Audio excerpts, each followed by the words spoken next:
हरि ओम।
प्रेम से बोलिए सच्चिदानंद भगवान की, सद्गुरुदेव महाराज की, कृष्ण बलदेव की, राजा रामचंद्र महाराज की, आदि गुरु शंकराचार्य जी महाराज की, वेदांत कुंभ की,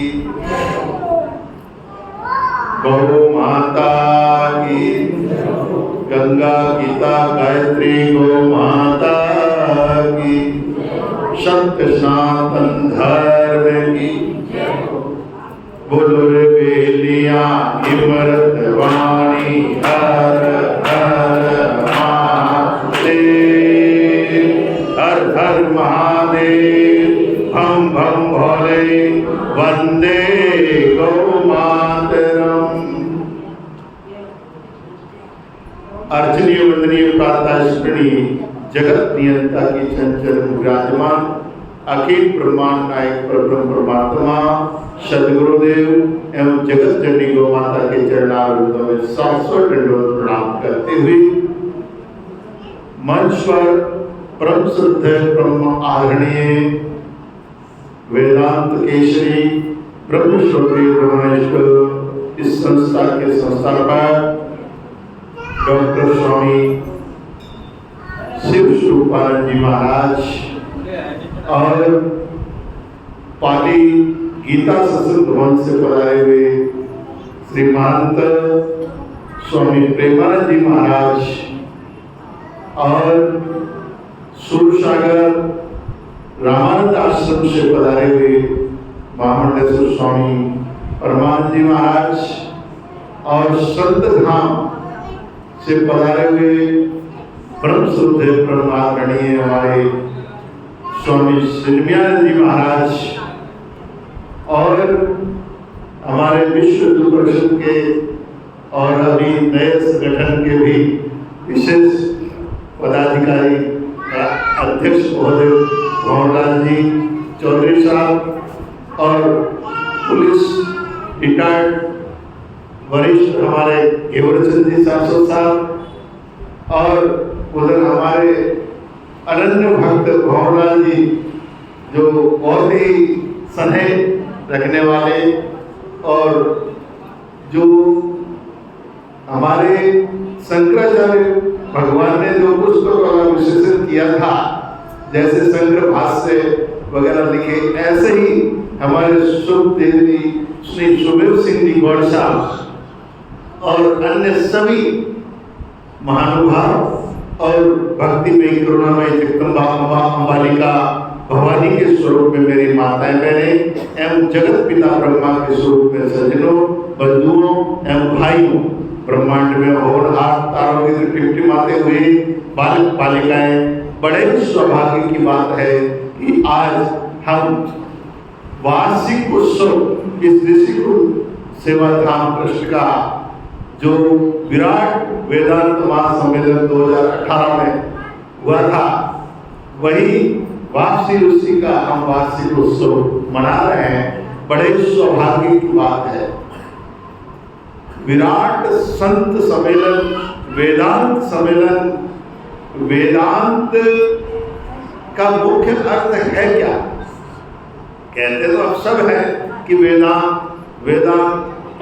क्या कि हाँ हम भी वेदांत सुनते हैं, जैसे कहते हैं हम भी भक्ति करते हैं, हम भी ज्ञान प्राप्त करते हैं। आखिर में है क्या सीधे ये वेदांत? जहाँ पर जीव और ब्रह्म की एकता जहाँ हो जाए उस जगह का नाम वेदांत है। जीव भाव समाप्त हो जाए और ब्रह्म भाव निश्चय हो जाए उस जगह का नाम वेदांत। जहाँ पर आगे कोई वाणी का स्रोत ही नहीं है, कोई शब्द ही नहीं है, वहाँ पर समाप्त हो जाता है। जहाँ पर कहते हैं नहीं तो जो है कहूँ तो नहीं, नहीं कहूँ तो है नहीं के बीच में सुर को जान, इसी जगह का नाम वेदांत है। और वह कौन है? ये सब मेरे से है, मैं किसी से नहीं। जो कुछ दृष्टिगोचर हो रहा है, जो हमारे देखने में, सुनने में, समझने में जितना जहाँ ये दृष्टिगोचर है वह सब मेरे से है, मैं इससे नहीं हूँ।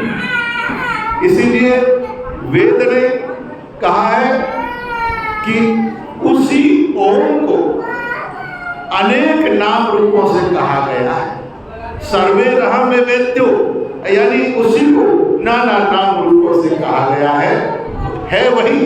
जैसे पानी कहो तो वही, वाटर कहो तो वही, वल्लभ कहो तो भी वही। अन्य भाषाओं में अलग अलग प्रांत की, प्रदेशों की भाषाओं। इसी तरह हमारे जो आध्यात्मिक क्षेत्र के जितने भी महापुरुष हुए, जैसे हमारे वेदों में 4 भाग है, जैसे कर्मकांड और साधना उपासना कांड और ज्ञान कांड। ऐसे ही 6 दर्शन हैं। जिन 6 दर्शनों के 6 ज्ञाता है, उन्होंने 6 प्रकार की बात कही है। भगवान को 6 तरीके से उन्होंने संबोधित किया है, प्रतिपादित किया है। परंतु जो वेदांत है, उस वेदांत कभी किसी से प्रश्न नहीं करता। वो 5 जो दर्शन है वो प्रश्न उठाते हैं। प्रश्न कौन उठाता है? जिसमें अभाव होता है। जिसके अंदर अभाव है वो प्रश्न उठाएगा, प्रश्न उसमें उठेगा। और वेदांत जो है हमारा उत्तर मीमांसा, जो जिनको ब्रह्म मीमांसा भी कहते हैं, वह उत्तर देता है। जो ब्रह्म क्षत्रिय ब्रह्मनिष्ठ वेदांत केसरी महापुरुष है, वो कभी किसी से प्रश्न नहीं करता है, उससे सभी प्रश्न करते हैं, वो सभी को उसका उत्तर देता है। तो उत्तर मीमांसा इसीलिए कहा गया है कि वो सबको उत्तर देता है और उसके आगे कोई शब्द नहीं है। मौन, अपने आप में एकदम मौन ही उसका उत्तर है। तो ये ऐसा जब साधक साधना करके उस वेदांत व्यक्ति तक पहुंच जाता है, उसके बाद में मौन ही उसका उत्तर है, मौन ही उसका जीवन है, मौन ही उसका आनंद है। तो इस तरह से हमारे ऋषि परंपरा में, संतों की परंपरा में, महात्माओं की परंपरा में ये पहले कोई कलमबद्ध नहीं था। ऋषि मुनि उसको हमेशा स्मृति कराया करते थे, उसको बार बार दोहरा कर उसको याद करवाया करते थे। और वह 12-12 साल तक गुरु के चरणों में रहकर निष्ठावान, श्रद्धावान, भक्तिवान से प्राप्त करते थे और वही उनके जीवन का लक्ष्य होता था। इसीलिए कहा जाता है कि 12-12 साल तक जब लंगोटी धोते थे किसी गुरु की, तब आशीर्वाद मिलता था, कब कामयाबी जब मिलती थी। आजकल तो 12 साल की बजाय 12 दिन भी रहना मुश्किल हो जाता है गुरुओं की चरण में। न तो रहते हैं शिष्य और न गुरु भी रखने को तैयार है। कहते तन मन धन स्वामी सब तेरा, हाथ लगावे दिल धड़के मेरा। 1 घंटे के लिए कहा जाए कि भाई रुक जाओ, तो कहते समय नहीं है गुरु जी, फिर अगली बार मिलेंगे। पर ऐसे ज्ञान प्राप्त नहीं होता है सज्जनों। ज्ञान प्राप्ति के लिए समर्पण भाव जरूरी है। अपने आप को मिटाना जरूरी है, अपने आप को उसमें विलीन करना जरूरी है। तब जैसे अग्नि के अंदर आप अपने को डालोगे तो अग्नि जैसे हो जाओगे, और दूसरी किसी भी वस्तु में डालोगे तो वो आपके जैसी हो जाएगी। इसीलिए सद्गुरुदेव अग्नि है, अग्नि है, ये भगवा अग्नि है। ये मैसेज ये देती है कि इस भगवे के पास में आने वाला वो स्वयं ही एक अग्नि स्वरूप धारण कर लेता है। वही इसीलिए हमारे जितने भी माताएं बहनें और आप लोग हैं, आप लोगों को संत महात्मा तो बहुत अच्छे लगते हैं, सबको प्रणाम करते हैं, श्रद्धा से भोजन भी करवाते हैं, वस्त्र भी देते हैं, परंतु अगर कहे कि आपके पुत्र को संत बना दिया जाए या दीक्षा दे दिया जाए तो आप सुनोगे नहीं, अभी उठ के रवाना हो जाओगे। क्यों? अच्छे जरूर लगते पर अपने संतान को महात्मा नहीं बनाना चाहते। क्यों नहीं बनाना चाहते? इसका कारण है, इसका कारण यह है कि अगर वो वास्तविकता में अग्नि स्वरूप न हुआ, अगर वो वास्तविकता में उस स्वरूप में विलीन नहीं हुआ तो अद्विगड़ा हो जाएगा, और अद्विगड़ा हो गया तो जीवन नष्ट कर देगा, ग्रस्त आश्रम भी नष्ट हो जाएगा और परमार्थ भी नष्ट हो जाएगा। इसीलिए डरते हैं। और दूसरा कहते भुरकी नेगली बात ही है। वो भुरकी क्या है? वो भुरकी ही वेदांत है, वो भुरकी ही ब्रह्मनिष्ठा है, वो भुरकी ही श्रद्धा है। तो ऐसे महापुरुषों का जो अवतार भगवान शंकराचार्य जैसे महापुरुष ही ऐसा कर सकते हैं। अन्य उनके चरणों में रहने वाले, उनकी श्रद्धा रखने वाले भी वैसा आशीर्वाद दे सकते हैं, बाकी तो नहीं। दूसरी मैं एक बात और कह रहा हूँ, संस्कार और संस्कृति। मैं संस्कार और संस्कृति के अंदर अन्य धर्मों को बहुत अच्छा मानता हूँ हिंदू संस्कृति के अलावा, कि हमारे जितने भी हिंदू संस्कृति के जो भक्त है आध्यात्मिक क्षेत्र में रहने वाले, उनके बच्चे न तो प्रणाम जानते हैं, न आरती करना जानते हैं, न जल अभिषेक करना जानते हैं, हाय हेलो टाटा जरूर जानते हैं। अभी भी स्वामी जी महाराज बता रहे थे कि वीडियो कॉलिंग पर हम देख लेंगे कि हमारी माता का संस्कार हो रहा है। ऐसे ही मिलता जुलता दृष्टांत है कि विदेश के अंदर दो भाई रहते थे और माता पिता हिंदुस्तान में रहते थे, और वहाँ से बातचीत होती थी। एक दिन माता जी का शरीर समाप्त हो जाता है। अब दोनों भाइयों ने निर्णय लिया कि अब माता जी गए तो छोटे तुम चले जाओ, और जब पिताजी जाएंगे तब हम चले जाए। जब वो घर पहुंचा और चाचा जी ने कहा, उनके पिताजी ने कहा, बेटा तेरा बड़ा भाई कहाँ आए थे? बोले नहीं पिताजी, हम लोगों ने दोनों भाइयों ने एक निर्णय ले लिया है कि अब माता जी मरी है तो मैं आ गया, और जब पिताजी मरेंगे तब वो आ जाएंगे। तो बताइए, पढ़ा लिखा कर विदेशों में भेजने की संस्कृति कैसी रही? आप इंग्लिश मीडियम में बच्चों को पढ़ाते हैं, बहुत अच्छी बात पढ़ाइए, परंतु अपने सनातन धर्म की संस्कृति का भी ज्ञान दीजिए। इसलिए मैं मुसलमानों को धन्यवाद देता हूँ और बहुत ही दिल से कहता हूँ कि वो हमारे धर्म से बहुत ही गुना अच्छे हैं, कि उनका 5 साल के बच्चे को आप पूछोगे तो नमाज का ज्ञान बताएगा, कुरान का ज्ञान बताएगा, पादरी फकीर की बात कहेगा।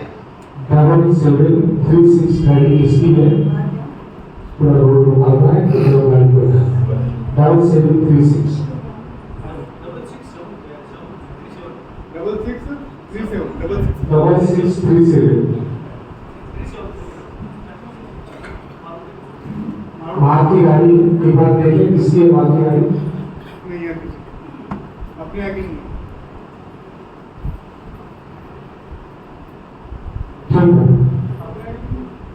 प्रेम से बोलिए सच्चिदानंद भगवान की। हाँ, तो मैं इसीलिए कह रहा था कि हमारे सनातन संस्कृति के बच्चों को हम कभी संतों के महात्माओं के कार्यक्रमों में भी नहीं ले जाते, वहाँ कभी हम प्रणाम करने का भी ज्ञान नहीं देते, मंदिर में आरती करने का भी ज्ञान नहीं देते। और जब स्वामी जी जैसे बताया कि 20-22 साल की लड़की चाय बनाना नहीं जानती, चाय बनाना नहीं जानती, तो ये संस्कार की कमी किसकी रही? माँ की। जब कहते हैं कि अरे तुम्हारी बेटी चाय नहीं बना, अरे हमारी बेटी चाय थोड़ी बनाती है, हमारी बेटी कपड़े थोड़ी धोती है, बर्तन थोड़ी धोती है, इसके तो नौकर बहुत है, बहुत हो गए, इसके घर में तो इतने लोग हैं। तो वो अपने औलाद को कुसंस्कार दे रहे हैं, कुसंस्कार दे रहे हैं, इसलिए उसके जीवन के हत्यारे हैं। ऐसे माँ बापों को अवश्य ध्यान देना चाहिए कि हमारे औलाद को हम सनातन संस्कृति से जोड़ें।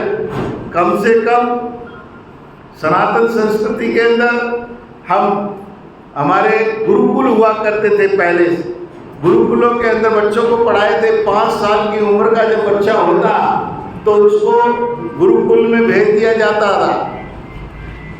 गुरुकुल में 25 साल तक विद्यालय पढ़ता था।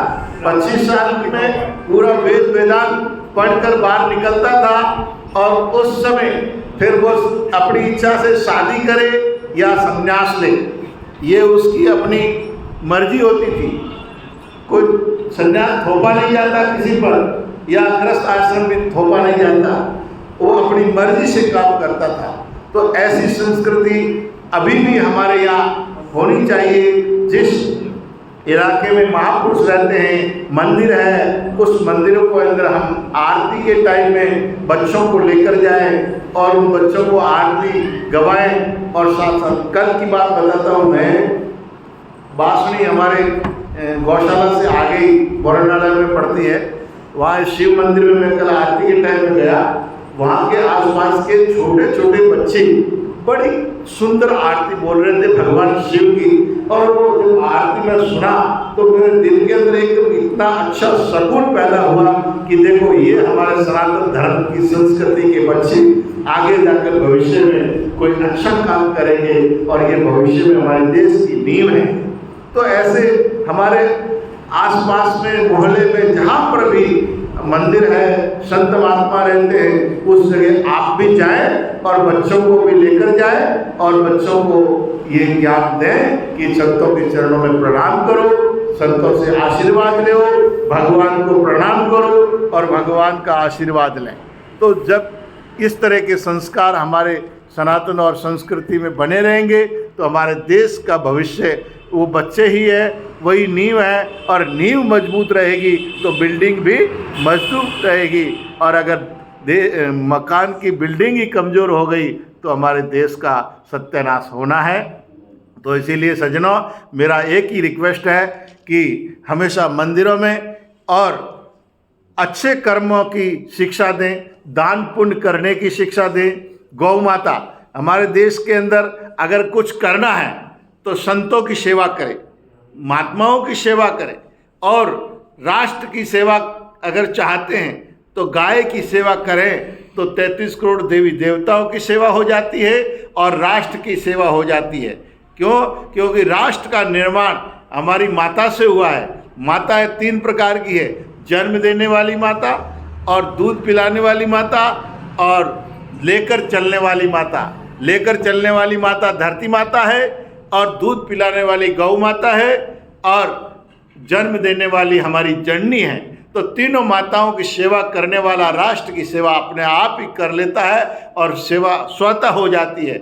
इसीलिए हमारे देश के अंदर गौ माता बचेगी तो गांव बचेंगे और गांव बचेगी तो देश बचेगा और देश बचेगा तो हम बचेंगे, हम बचेगा तो हमारी संस्कृति बचेगी और संस्कृति बच गई तो हम सब बच गए।